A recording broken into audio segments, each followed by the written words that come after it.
हर व्यक्ति को अपने अपने क्षेत्र में मैच्योरिटी की तलाश होती है। वो परिपक्वता लाना चाहता है ताकि उस परिपक्वता के कारण उसके लिए मिलने वाली उपलब्धियां, उनकी गति और उनकी समृद्धि दोनों ही उसके जीवन में आ सके। कई बार माता पिताओं को अपने बच्चों पर मैच्योरिटी नहीं है, जल्दी से अधिकारों को देने की बात नहीं आती। बच्चे सोचते हैं कि मैच्योरिटी इतनी तो आ गई, स्कूल पढ़ लिए, कॉलेज पढ़ लिए, कॉलेज पार कर लिए, अब भी नहीं आई तो कब आएगी। मास्टर्स कर लिया, मास्टर्स का मतलब होता है स्नातकोत्तर परिपक्व आदि कर लिया, लेकिन फिर भी जल्दी से उनके ग्रंथों पर भार देना माता पिता निश्चित समझते हैं।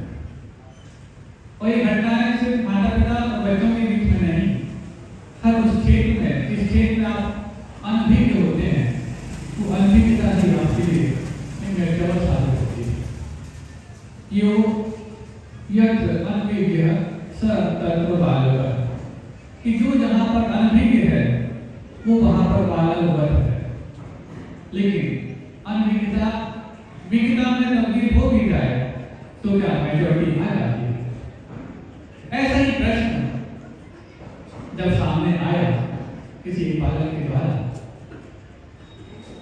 परिपक्वता कब समझी जाए कि हम परिपक्व हो गए हैं, मैच्योर कब माना जाए कि हम मैच्योर हो गए हैं? तो सुनो, मैच्योरिटी का मतलब सिर्फ इतना नहीं है कि आप बड़ी बड़ी बातें करना सीख गए। मैच्योरिटी का मतलब सिर्फ इतना नहीं है कि बड़ी बड़ी बातें आप कहने लग गए हैं। मैच्योरिटी का मतलब इतना है कि आप छोटी छोटी बातें समझने लगे। और जब छोटी छोटी बातें आपको समझने आने लग जाती हैं, आपके शब्द बड़े हो पाए ना हो पाए, आप बड़े अवश्य हो जाते हैं। और जब हमारे जीवन में उन छोटी छोटी बातों के बारे में गफलतें होती हैं, तो कितनी भी हम उम्र के पड़ाव पर पहुंच जाए, हम मैच्योर नहीं होते। अगला प्रश्न, क्योंकि बहुत प्रश्न यहाँ रखिए, समय छोटा है, 20 मिनट के लिए है, उसमें भी 5 मिनट निकल गए हैं। तो अगला प्रश्न आया, दुनिया में सबसे ज्यादा कीमती चीज कौन सी है? हमें लगता है इस प्रश्न का जवाब आपको पूर्व के व्याख्यान में भूल लेना चाहिए, नहीं भूल पाओ तो संक्षेप में लेने का प्रयास करना। दुनिया में सबसे ज्यादा कीमती चीज कौन सी? तो सुनो, दुनिया में हर चीज कीमती है, दुनिया में हर चीज कीमती है, बस पाने के पहले और खोने के बाद। फिर से बोले, दुनिया में सबसे कीमती चीज कौन सी है प्रश्न है, लेकिन दुनिया में हर चीज कीमती है, पाने के पहले और खोने के बाद। ये बात अलग है कि जब आपके पास वो चीज हो, आप उसकी कीमत कर पाओ या ना कर पाओ, ये आपकी बुद्धि पर डिपेंड करता है। लेकिन जब उसको खो देते हो, उसकी कीमत आपको तब पता लगती है। अगला प्रश्न आया, रिश्तों को सफल बनाने के लिए किस बात का ध्यान रखना चाहिए? बहुत अच्छा, कम से कम आप रिश्तेदारी के मायने समझने तो लगते हैं। और रिश्ते कई प्रकार के हुआ करते हैं, बाप बेटे के भी होते हैं, भाई भाई के भी होते हैं, पति पत्नी के भी होते हैं, भाई बहन के भी होते हैं, दूर रिश्ते के भी होते हैं, और सब प्रकार के रिश्ते हुआ करते हैं। सब रिश्तों में ये जो बात मैं उत्तर देने जा रहा हूँ लागू होती है, लाजमी भी है कि रिश्ते सफल यदि बनाने हो तो किस बात को ध्यान रखें? आप लोग भी अपना रिश्ता सफलता से प्राप्त ले जाना चाहते हैं? कितने लोग हैं कि प्रश्न सहमत हैं? सभी? कुछ लोग तो हमारे हम तो रिश्ता छोड़ना चाह रहे हैं, संन्यास धारण करना चाह रहे हैं, संन्यास भले धारण कर लो, लेकिन परमात्मा और भक्त के रिश्ता फिर भी बरकरार है। और यदि परमात्मा और भक्त के बीच में रिश्ता नहीं कायम कर पाए तो गुरु और शिष्य के बीच रिश्ता फिर भी कायम रहेगा। उसको निभाने के लिए आपको ये बातें करनी आवश्यक है। तो क्या रिश्तों को निभाने के लिए किस चीज की आवश्यकता है? रिश्तों को निभाने के लिए एक बात समझो,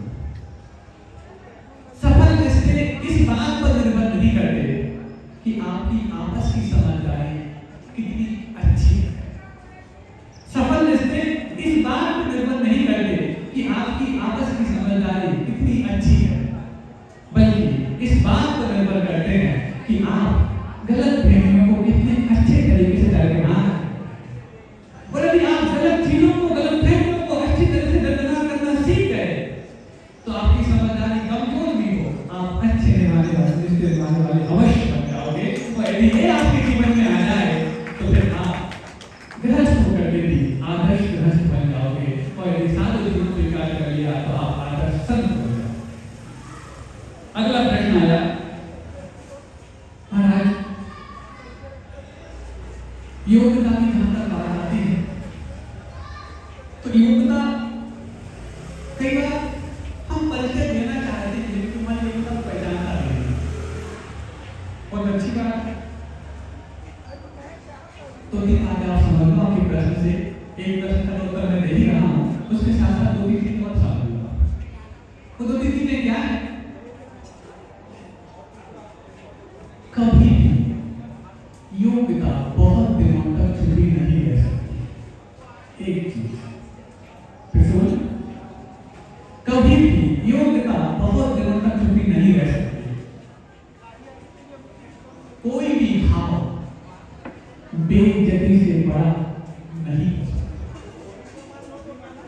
कभी भी योग्यता बहुत दिनों तक छुपी नहीं रह सकती। कोई भी भाव बेइज्जती से बड़ा नहीं हो सकता। और जो आपने प्रश्न किया कि योग्यता को हम उद्घाटित कैसे करें, तो योग्यता को छुपाने की आवश्यकता नहीं, छुपी रह नहीं सकती। आप प्रकट करने की बात भी मत कहो, अपने आप सुगंधित की तान फूटती चली जाएगी और बेइज्जती से बढ़ने कोई भाव हो नहीं सकता। और तनाव का जन्म तब होता है जब प्रतिभा का मरण होता है।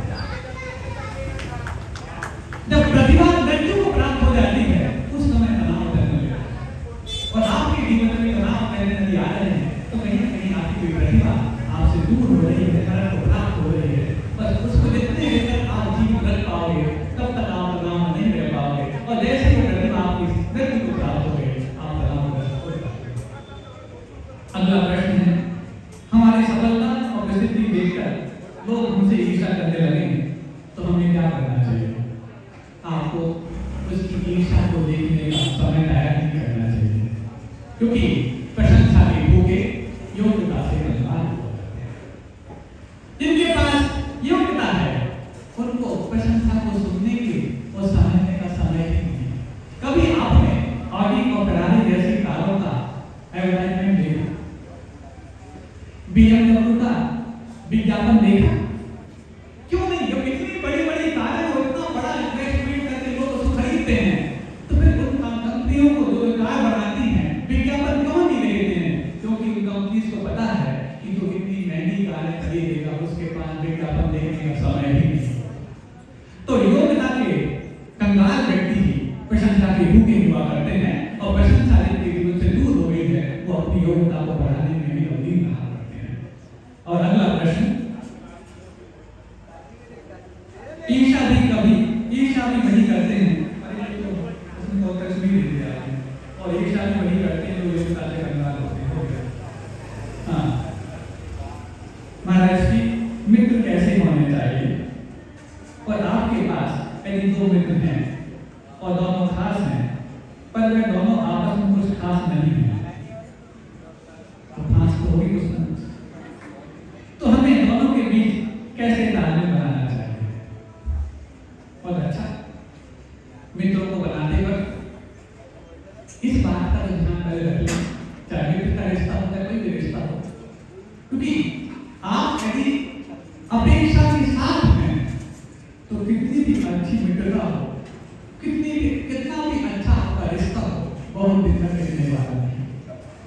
आप अपने मित्र के प्रति पहले अपेक्षा शून्य हो जाएगी और अपेक्षा शून्य जब आप हो जाते हैं तो फिर मित्रता में चार चांद अपने आप लग जाते हैं। और जब मित्रता चार चांद लगने लायक बन जाती है तो फिर दूसरों के लिए जो आप दो मित्रों की बात कह रहे हैं दोनों आपके खास हैं लेकिन दोनों में कुछ खास नहीं है, तो एक बात समझ लो, वो दोनों भले ही कहते हो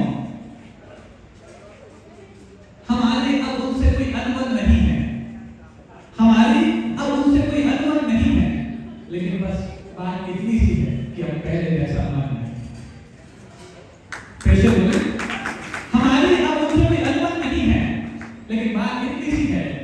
पहले जैसा मन नहीं है, यदि दोनों मित्रों के बीच में इस प्रकार की अनबन हो गई है, तो मन को आप संयमित करने का प्रयास करें।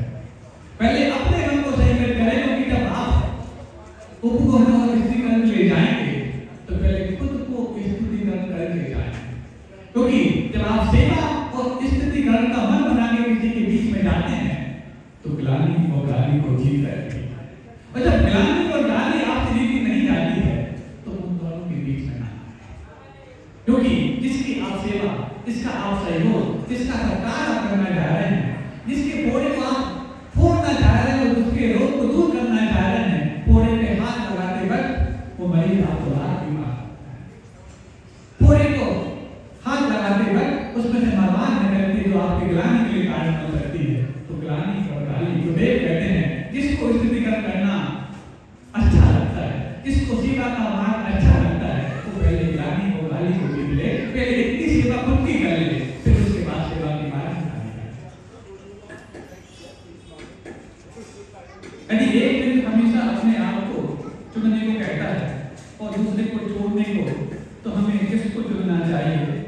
उसे जो हमेशा शर्त रखता है या दूसरा जो कुछ नहीं रखता? देखो ये वाली बात तो शर्त आप उसकी जायज है तो बात अलग है, और यदि सतर्क आप नहीं है तो शर्त तो हमेशा अपेक्षा का परिचय देती है, और जब अपेक्षा बीच में आती है तो इससे बहुत दिक्कत नहीं जाती है। जब भी हमें समझ में नहीं आता कि हमें क्या करना और क्या नहीं करना, सबसे पहले वो करना जो अनिवार्य है, साथ में वो करते जाना जो संभव है, फिर आप वो पाते हैं जो असंभव था। सबसे पहले वो करिए जो एसेंशियल है, साथ में वो करते जाइए जो पॉसिबल है, फिर आप वो पाएंगे जो इम्पॉसिबल था। होता क्या है, कई बार एसेंशियल्स भी जानते हैं, पॉसिबल्स भी जानते हैं, फर्क एसेंशियल दैन पॉसिबल। जबकि एसेंशियल के शामिल करने से जो पॉसिबिलिटी का नाम पॉसिबल है, और जब उन दोनों को साथ साथ जोड़ दिया जाएगा तो इम्पॉसिबल कुछ नहीं करेगा। लेकिन ध्यान रखना एसेंशियल्स क्या है, तो एसेंशियल्स वो हो जिसमें कुछ एसेंस हो। एसेंस तो तब जब उसके पहले कुछ सेंस हो, क्योंकि सेंस ही हम एसेंस निकाल सकते हैं। वो सेंस तो तब जब हमारे पास कॉमन सेंस हो, लेकिन उसमें सेंस नहीं है, मेरे पास विवेक है, मेरे पास कॉमन सेंस है, तब जाके इन संकेतों को हमने अर्थ निकाल सकते हैं। कॉमन सेंस तो तब जब हमारे पास कॉन्फिडेंस हो, without confidence common sense develop नहीं होता। तो कॉन्फिडेंस तो तब जब हमारे पास एक्सपीरियंस हो, विदाउट एक्सपीरियंस कॉन्फिडेंस भी नहीं आता, और एक्सपीरियंस तो तब जब हमारे पास परफॉर्मेंस हो in right direction. Performance, experience, confidence, common sense, sense, then essence, and it will be become a essential plus possible is equal to nothing impossible formula बन जाता है। और ये फॉर्मूला हर फील्ड में इम्प्लीमेंटेबल है, चाहे वो वित्त की बात हो, चाहे रिश्ते की बात हो, आप लगा के देखें, आपको समाधान अवश्य मिल जाएगा।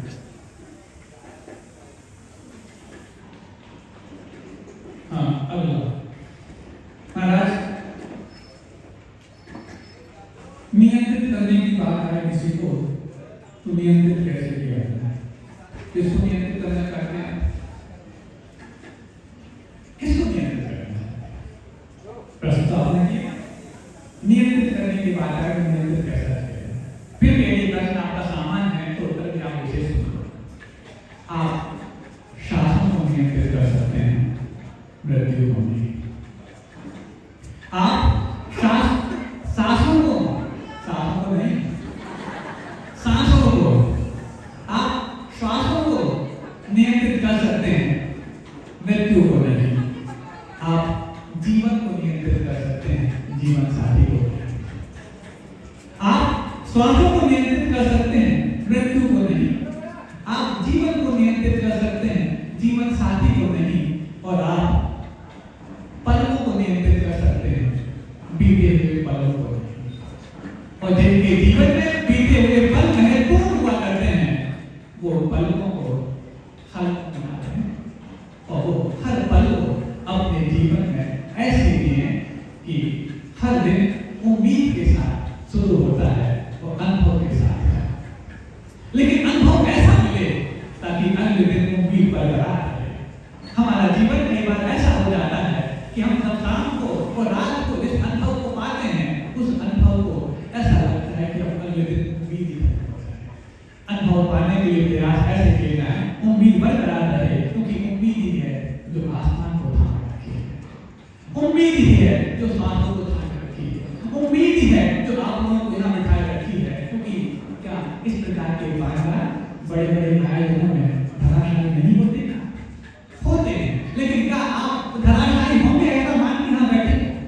अरे हमारे जो दूषित विचार हैं, हमारे जो दुर्विचार हैं, वो धराशायी हो सकते हैं, लेकिन पांडाल जहाँ पर साधु विराजमान है वहाँ पर पांडाल तो बना रहेगा और हम अपने जीवन को ऊंचाई तक लाए कितने बन जाएंगे, क्योंकि जो हमारे जीवन को बदल के ओर ले जा रहे हैं हमारे दुर्विचार ही हैं, और दुर्विचार जब धराशायी होते हैं तो हमारे साथ विचार अवश्य होता है।